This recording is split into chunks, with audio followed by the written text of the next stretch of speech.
All right, when talking about interest and compound interest, you've got to be aware of how many times you're compounding because that makes a difference.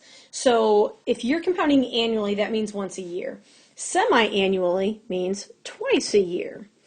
Uh, Quarterly, well, think like there's 4 quarters in a dollar, and there are 4 quarters in a year. Monthly, there are 12 months in a year. Semi-monthly means twice a month, so that's 24 times in a year. Bi-weekly means every other week. A lot of people get paid bi-weekly, so bi-weekly would be 26 times, right? Because there are 52 weeks in a year. So weekly is 52, bi-weekly is every other week, and then daily would give you 365. So those are kind of things to keep in mind with annually, quarterly, monthly, weekly, daily. Those are kind of the big ones. The other ones, not quite as big, but still potentials for pieces. All right, let's do this. When the sisters go to withdraw money, their parents offer to add $500 to their gift. And so we're going to use $500 for this problem. When Gabby receives the money, she decides to reinvest it for the next 4 years and use it when she graduates from college. Unfortunately, interest rates have dropped a bit, so the best she can find is 1.64% compounded daily. So, a couple questions.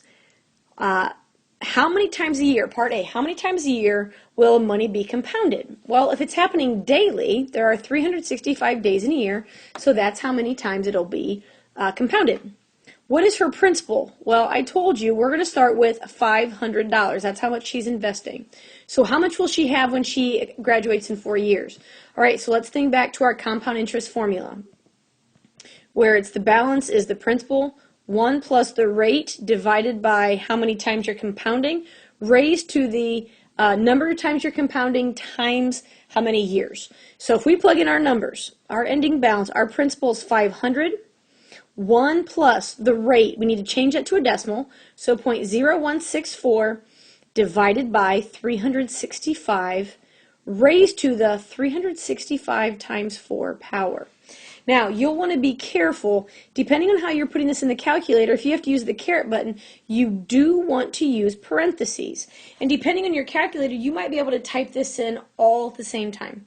And if you do, that's great. And if you don't, well, that's great too. $533.90 is what your answer should be. And if you're not sure how to use your calculator, feel free to take a picture of it and shoot it to me in an email. And I will, most calculators I've seen and I know how they work, so I can kind of give you a step-by-step how to do this in a calculator if you need me to, right? So just shoot me an email. Number 2, if Gabby's parents had added their money to the original 200, all right, so now we're saying we take the 500 and we're adding the 200 to it, so now we have a principal of 700. How much would be in the account after 9 months? And they're saying 2.23% interest. Okay, so there's a lot of numbers here, but I have the balance. Balance is the principal times 1 plus the rate is 0.0223, right? Change it to a decimal. Compounded monthly, so that divides by 12. Now, I'm compounding it monthly, but 9 months. 9 months, that's where this 3/4 comes into play because 9 months is 3/4 of 1 year. Right, there's 12 months in a year, and we're only doing it for 9 months, which is 3/4. So for this one, it might be worth your while to say, okay, I'm going to calculate this first, and 3/4 of 12 is 9.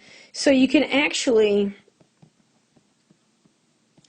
do it this way first if you want, so you have a number there, and then when you put that in your calculator, you would have $711.79. And you might say, that's so much, it's not very much. Like here, after 4 years, she earned $33.90 in interest. Here you earned $11.79, and yeah, it might not be a whole lot of money, but at the same time, you didn't do anything for that to earn that extra money, right? It just, your money sat in a bank account, so it's better than nothing. Okay, if Gabby decided to take the amount from problem 2, and that amount would be 700, and invested at 1.64%, compounded daily for 4 years, what would be in her account after 4 years? Okay, so let's think through our formula. Balance is principal times 1 plus the rate as a decimal, 0.0164, divided by how many times she compounds. And it's daily, so it's 365, raised to the 365 times 4 power. Okay? When you plug that into your calculator, it should spit out at you $747.46. Now, the second part of this question, what part of this is interest? Well, you can answer this question two different ways. You could say, well, if she ended with this amount and I started with 700, then $47.46 is interest, right? That's one way to think about this question, but you can also think about this like what percent of this is interest. And if you think back to our proportion problems, what percent, if our total is 747.46 and the part that's interest is 47.46, remember to solve a proportion we cross multiply, 6.35% of her ending balance is interest, right? So I'm not really sure which one of these answers they're really asking for, whether they want a numeric $47.46 as interest or the percent of interest. Either one would technically be correct in this problem.